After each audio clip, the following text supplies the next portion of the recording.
भारतीय सरकार का तेवर हुआ गर्म। होगी अब तबाही की शुरुआत। पाकिस्तान को मिला 90 दिनों का वक्त।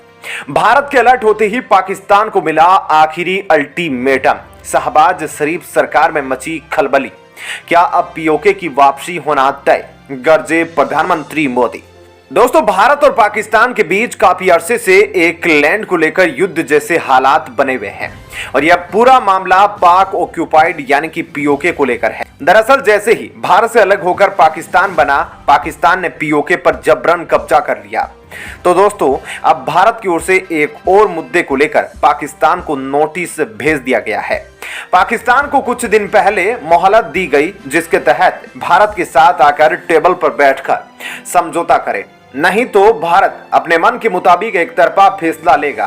तो ऐसा कौन सा मुद्दा पाकिस्तान के साथ चल रहा है जिसको लेकर भारत की मोदी सरकार सख्त तेवर में आ चुकी है और पाकिस्तान को आखिरी अल्टीमेटम जारी कर दिया गया है?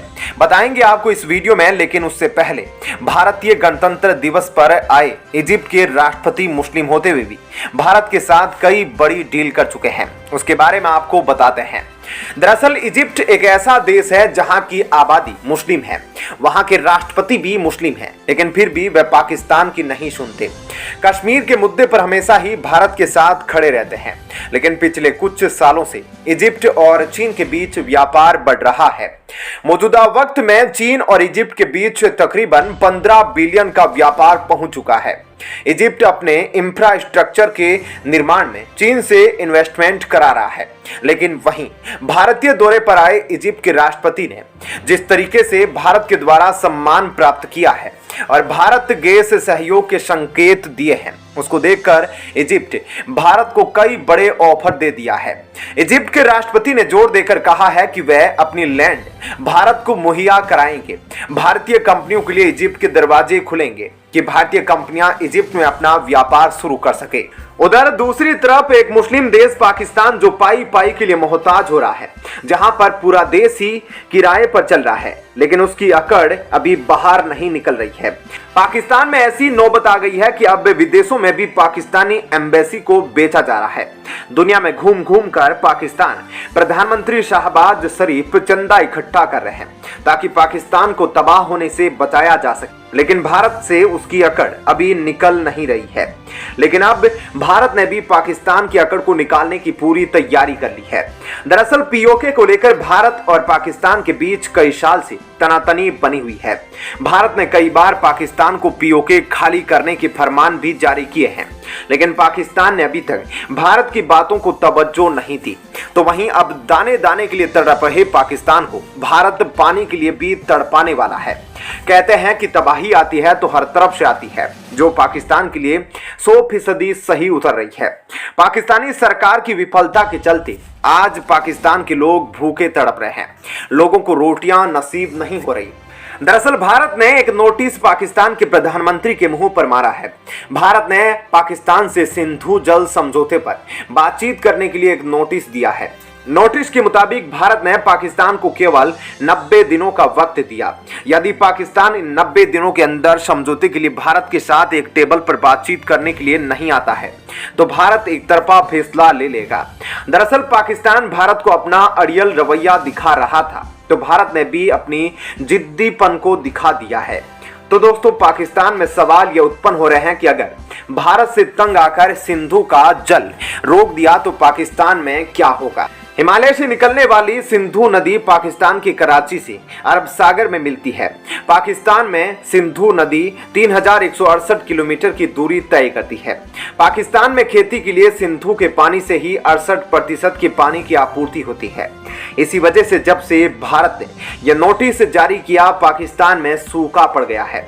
वहीं पाकिस्तान अपना दिल बहलाने के लिए 32% पानी जो कि आपूर्ति सिंधु के अलावा होती है, उससे खुश नहीं हो रहा है, क्योंकि सिंधु का जो 68% पानी पाकिस्तान यूज करता है, उससे 90% लोगों को अनाज मिलता है। आपको बता दें कि 1960 में भारत और पाकिस्तान के बीच सिंधु जल समझौता हुआ था। समझौते के तहत भारत के रावी, सतलज, ब्यास के पानी पर भारत का अधिकार है। जबकि सिंधु, झेलम और चिनाब के पानी पर पाकिस्तान का हिस्सा है। जबकि भारत को यह अधिकार है कि सिंधु, झेलम और चिनाब के 20% पानी का उपयोग कर सकता है। वहीं भारत चाहे तो इन नदियों पर अपने हाइड्रो पावर प्रोजेक्ट भी बना सकता है। तो वहीं पाकिस्तान अब भारत के इन्हीं प्रोजेक्ट को लेकर आपत्ति जाहिर कर चुका है, जिसके चलते भारत में सिंधु जल समझौते के लिए एक रिपोर्ट तैयार की गई, जिसके बाद पाकिस्तान को नोटिस भेजा गया कि इस पर समझौता किया जाए। 2017 में भी भारत ने पाकिस्तान को इसके समझौते के लिए बातचीत करने के लिए कहा था, लेकिन पाकिस्तान ने भारत की बातों को नजरअंदाज कर दिया था। लेकिन अब भारत ने पाकिस्तान को आखिरी मौका दिया है कि वे अपनी पाकिस्तान की आवाम की प्यास बुझाने और फसलों को बचाने के लिए भारत के साथ आगे आकर बातचीत करें। वहीं पाकिस्तान भारत की तरह ही एक कृषि आधारित अर्थव्यवस्था वाला देश है। तो आप सोचिए, अगर भारत ने पाकिस्तान को सप्लाई होने वाले 68% पानी को रोक दिया तो फिर क्या होगा। इस नोटिस के पहले भारत के प्रधानमंत्री मोदी घोषणा कर चुके हैं कि जो 70 सालों से भारतीय किसानों के हक का पानी पाकिस्तान जाता रहा है, उसे अब मोदी रोकेगा। उन्होंने कहा था कि पाकिस्तान जो भारत के पानी का उपयोग कर रहा है, यह उसका नहीं बल्कि भारत के सूखे पड़े राज्य राजस्थान के लिए है। दरअसल प्रधानमंत्री के द्वारा यह बयान हरियाणा की एक रैली के दौरान दिया गया था। तो दोस्तों, यह तो थी इस वीडियो की पहली खबर। अब आइए आपको दूसरी खबर के बारे में बताते हैं। यह खबर भारत के इसरो से जुड़ी है। भारत का इसरो समय समय पर अपनी सफलताओं से दुनिया के तानाशाह बने देशों को चौंकाता रहा है। तो वहीं अब एक और खबर इसरो से जुड़ी आई है, जिसने अंतरिक्ष में खलबली मचाने की शुरुआत कर दी है। उधर अमेरिका भी इस तरीके के प्रोजेक्ट पर काम शुरू किया है। उसे पता था कि भारत भी इस पर काम शुरू करने वाला है, लेकिन उसे इस बात का अंदाजा नहीं था कि इतना जल्दी इसके परीक्षण की खबर आ जाएगी। वहीं चीन तो भारत की तरक्की को देखकर तिलमिला उठा है। दरअसल इसरो की खबर के मुताबिक RLV यानी कि रीयूजेबल लॉन्च व्हीकल का परीक्षण किया जाने वाला है। इस परीक्षण के सफल होते ही भारत अंतरिक्ष में नई क्रांति शुरू करने जा रहा है। मौजूदा वक्त में भारत एक ऐसा देश है जो बहुत ही कम कीमत पर सैटेलाइट को लॉन्च कर देता है। भले ही आज अमेरिका भारत से कई गुना तकनीक के क्षेत्र में आगे हो, लेकिन अमेरिका तक की सैटेलाइट को भारत का इसरो लॉन्च कर रहा है।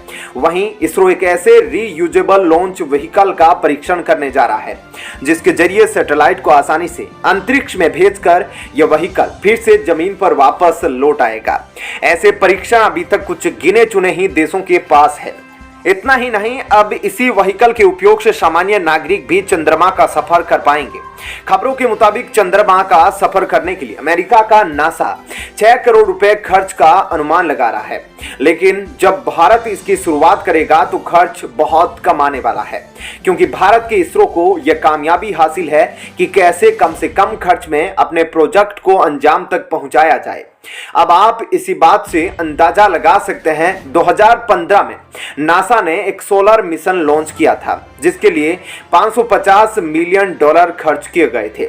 वहीं आने वाले सालों में इसरो भी एक सोलर मिशन लॉन्च करेगा, जिसका नाम होगा आदित्य 1।